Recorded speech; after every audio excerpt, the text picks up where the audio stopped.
Hello everyone, कैसे हैं आप सभी। आई होप आप सभी अच्छे होंगे।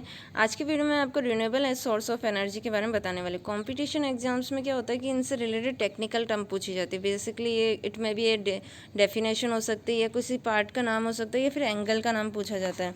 There are no limits to what you can accomplish except the limits you playing on your own thinking.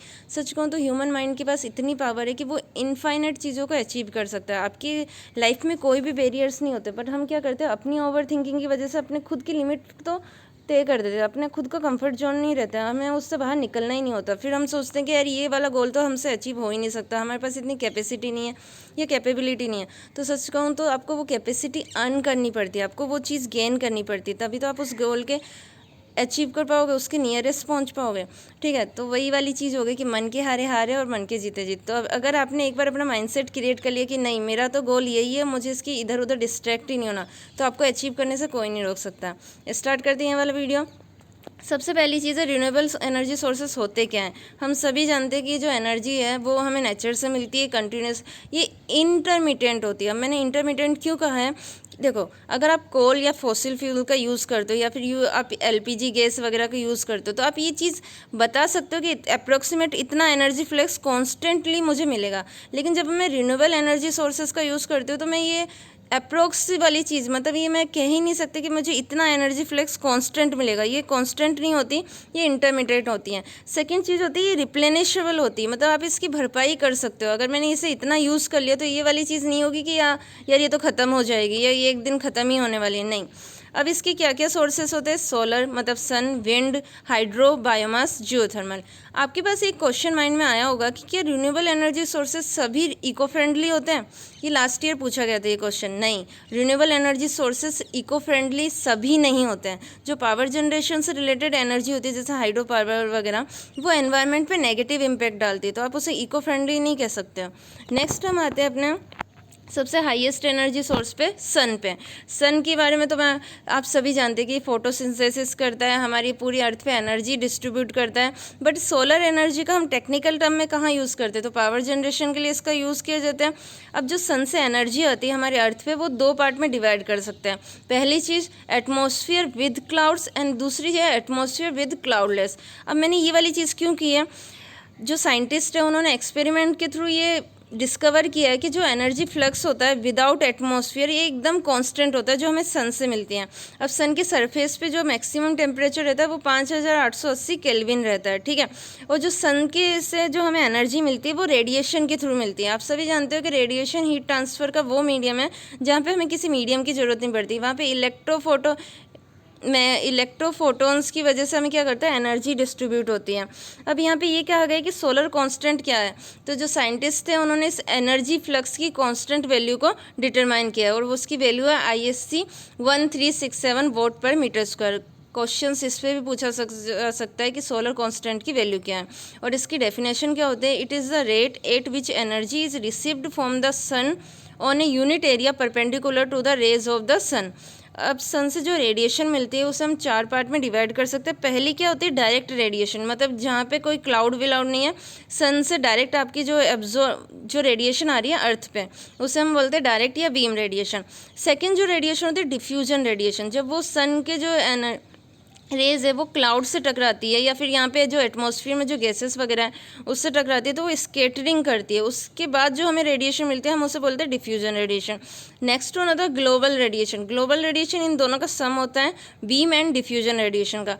Fourth one होता है इंसोलेशन। इंसोलेशन क्या होता है, एक पर्टिकुलर टाइम में जब आपने जितनी भी सोलर रेडिएशन रिसीव की है उसका जो मेजरमेंट होता है उसे हम क्या बोलते हैं, इंसोलेशन, ठीक है।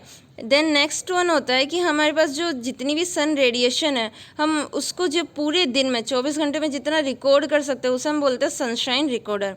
नेक्स्ट हम आते हैं motion of the earth around the sun. पहले तक हम लोगों को लगता था कि ना जो सन है वो रोटेट करता है, लास्ट में हमने फाइनली साइंटिफिकली ये प्रूफ हुआ कि जो अर्थ है वो सन के चारों तरफ रोटेट करती है। अब अर्थ अपना रोटेशन कितना कंप्लीट करती है, 24 घंटे में अर्थ अपने एक्सिस पे 360 डिग्री का रिवोल्यूशन करती है, मतलब 15 डिग्री तक का वो 15 टाइम्स का वो जोन बनाती है। अब यहाँ पे ये टर्म होता है कि जो मोशन होता है अर्थ का अराउंड द सन, वो क्या सारे टाइम मतलब पूरे सीजन में इक्वल रहता है? नहीं। जब मैं समर की बात करूँ तो समर में क्या होगा, जहाँ पे धूप बहुत ज़्यादा पड़ती है, मतलब गर्मी हमें सबसे ज़्यादा फील होती है, उस समय क्या होता है अर्थ और सन के बीच की जो डिस्टेंस होती है वो मिनिमम रहती है, और वो कब रहती है? 21 जून में, जिसे हम समर सोलिस्टिक बोलते हैं। उस समय क्या होता है कि अर्थ और सन के बीच की डिस्टेंस जो होती है वो मिनिमम रहती है 21 जून को। नेक्स्ट आता है विंटर या सोलिस्टिस। विंटर के टाइम क्या होता है, हमें गर्मी थोड़ा कम महसूस होती है, ठंड लगती है, तो इसका रीज़न ये होता है कि तब जो अर्थ होती है वो सन से डिस्टेंस पर ज़्यादा रहती है, तो जो मैक्सिमम डिस्टेंस रहता है वो 21 दिसंबर को रहता है, जिसे हम बोलते हैं समर सोलिस्टिस।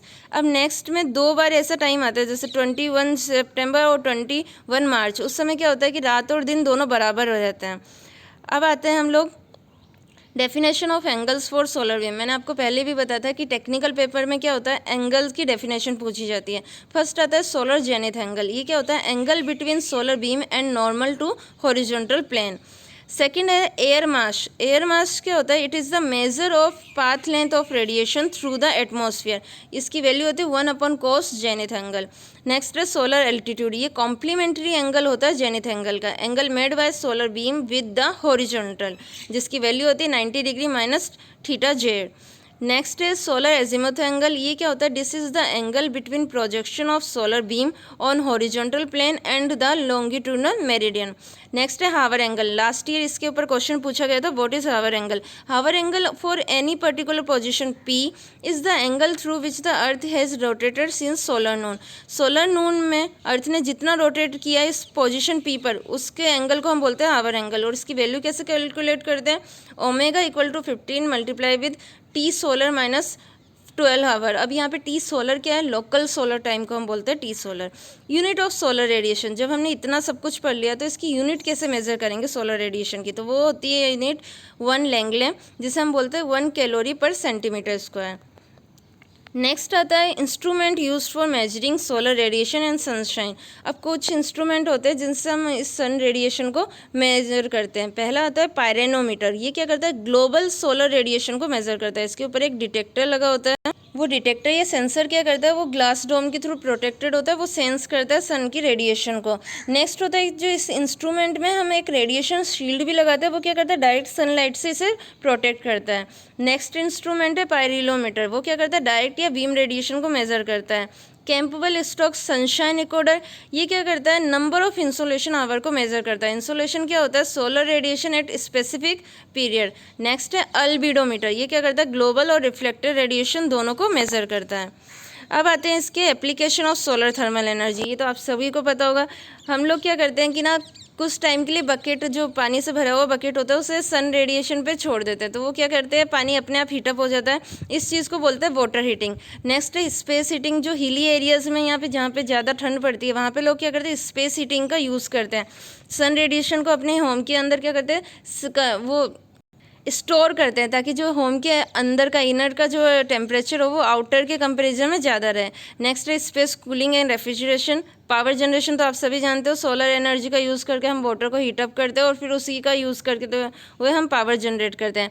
नेक्स्ट है डिस्टिलेशन। डिस्टिलेशन प्रोसेस में क्या होता है, सलाइन वाटर जो होता है उसकी सलाइनिटी को रिमूव करते हैं। Next drawing and solar cooker. ये तो सबसे पॉपुलर एग्जाम्पल है। जब हमारे पास LPG गैस ना हो या फॉसिल फ्यूल आसपास ना हो, तो वहाँ पर हम सोलर कुकर के थ्रू अपना खाना कुक कर सकते हैं। नेक्स्ट वन आता है विंड एनर्जी। विंड एनर्जी क्या करते हैं कि विंड की जो काइनेटिक एनर्जी का यूज़ करते हुए हम पावर जनरेट करते हैं। इसके लिए हम क्या करते हैं, विंड टर्बाइंस को इंस्टॉल किया जाता है। अब विंड टर्बाइंस के पार्ट आप यहाँ पे देख सकते हैं। रोटर या ब्लेड्स होती है। रोटर और ब्लेड क्या करती है, जैसे विंड हाई वेलोसिटी के साथ आता है तो ये क्या करते हैं, रोटेट करना स्टार्ट कर देते हैं। देन हब है, टावर एंड ट्रांजिशन पीस। अब यहाँ से टेक्निकल टर्म्स में लास्ट ईयर क्वेश्चन पूछा गया था कि what is tip speed ratio. Tip speed ratio is the ratio of the speed of blade tip to free steam velocity, जिसे हम क्या कह सकते हैं, ओमेगा आर अपॉन में VUP। नेक्स्ट है solidity. Solidity is the ratio of blade area to frontal area of the machine. ये आप क्या होता है, lambda equal to NC upon में पाई आर। यहाँ पे N क्या होगा, नंबर ऑफ ब्लेड, C होती है कॉर्ड, पाई तो आप जानते हो 3.14 एंड R हो जाती है radius of blade.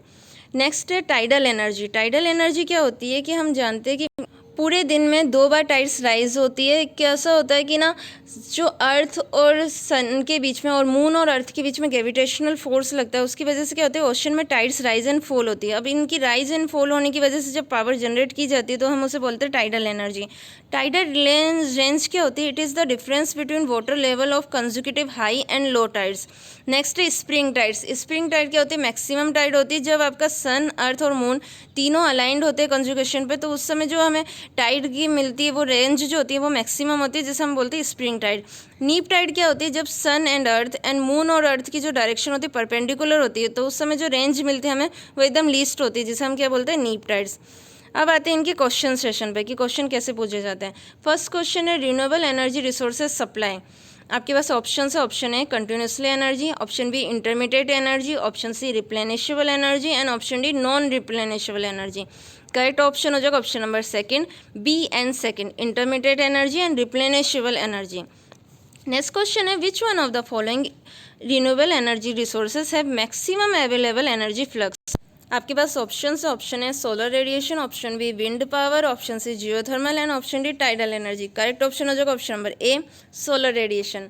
Next question है the maximum contribution in power production by renewable energy resources comes from. Option है, ऑप्शन है wind, option B solar, option C geothermal and option D biomass biogas. Correct option हो जाएगा option number A wind. Next question है maximum and minimum declination of earth is observed on. Option A 21 June and 21 सितंबर, option B 21 June and 21 दिसंबर, option C 21 June and 21 March and option D 21 March and 21 दिसंबर। Correct option हो जाएगा option number B 21 June and 21 दिसंबर। 21 June तो सबसे longest day होता है एंड 21 दिसंबर सबसे शॉर्टेस्ट डे होता है। नेक्स्ट क्वेश्चन है air mass ratio for solar noon is. Solar noon की कंडीशन में जो जेनिथ एंगल होता है वो 0 डिग्री होता है, और मैंने आपको बताया था कि एयर मास रेशियो की वैल्यू क्या होती है 1/cos जेनिथ एंगल, तो यहाँ से क्या वैल्यू हो जाएगी 1। करेक्ट ऑप्शन हो जाएगा option number B. Next question है solar altitude for solar noon as. अब मैंने आपको कहा था कि जो सोलर एल्टीट्यूड एंगल होता है वो कॉम्प्लीमेंट्री एंगल होगा कोस जेनिथ एंगल का, मतलब जेनिथ एंगल का complementary angle mean 90 degree minus zenith angle. Solar noon की टाइम पे जेनिथ एंगल की वैल्यू होती है 0 डिग्री, तो सोलर एल्टीट्यूड की वैल्यू कितनी हो जाएगी 90 डिग्री। करेक्ट ऑप्शन हो जाएगा option number B. Next question the unit of solar radiation flux is. Option है, option A watt, option B सेम्युलर, option C hertz and option D langley. Correct option हो जाएगा option number D. Next question है question number 8 the instrument use to measure direct solar radiation. अब direct solar radiation का measurement आप किससे करते थे। आपके पास ऑप्शन है, option A pyranometer, option B pyrheliometer, option C albedometer and option D sunshine recorder. Correct option हो जाएगा option number B pyrheliometer. Next question है tilt factor for flat collector is. सबसे पहले आप ये क्वेश्चन पूछेंगे कि टिल्ट फैक्टर होता क्या है। Tilt factor is the ratio of beam radiation flux falling on a tilted surface to that falling on a horizontal surface. मतलब टिल्ट सरफेस पे फॉलिंग होने वाली सारी जो बीम रेडिएशन होती है उनका ratio to the horizontal surface पे फॉल होने वाली रेडिएशन फ्लक्स। अब फ्लैट कलेक्टर में कोई टिल्ट सरफेस होती नहीं है, तो नॉर्मल सी बात है कि टिल्ट फैक्टर की वैल्यू फ्लैट कलेक्टर के केस में क्या होगी 0। करेक्ट ऑप्शन हो जाएगा option number B. Next question है in case of solar thermal energy collector the absorber casting are used of high. Option A emissivity, option B reflectivity, option C transmissibility and option D absorptivity. कौन सा correct option हो जाएगा option number D. Next question है surface of absorber plate is coated by selective surfaces which of the following is used. Option A black chrome, option B nickel chrome, option C cermet and option D all of them. Correct option हो जाएगा option number D. Next question है the power produced by PV cell array for open circuit voltage 0.5 volt and current 4 ampere is. PV cell photovoltaic cell क्या होता है, direct solar energy को convert कर देता है इलेक्ट्रिकल एनर्जी में। अब इन्होंने पूछा है कि कितनी पावर प्रोड्यूस होगी जब ओपन सर्किट वोल्टेज की वैल्यू 0.5 वोल्ट है एंड करंट की वैल्यू 4 एम्पियर। अगर मैंने क्वेश्चन ठीक से नहीं पढ़ा होता तो मेरा आंसर क्या होता 2 वोट 0.5 मल्टीप्लाई विथ 4, लेकिन इन्होंने क्या ओपन सर्किट वोल्टेज है, तो ओपन सर्किट वोल्टेज की कंडीशन में क्या होगी पावर की वैल्यू कितनी होनी चाहिए 0। करेक्ट ऑप्शन हो जाएगा option number C. Next question है the process by which saline water is converted into pure water by using solar energy is known. Option से option A solar pond, option B solar distillation, option C solar cooking and option D solar heating. Correct option हो जाएगा option number B solar distillation. Question number 14, which of the following statement are true. First statement है band gap energy remains constant for homojunction solar PV cells. Option second है band gap energy changes for heterojunction solar PV sales.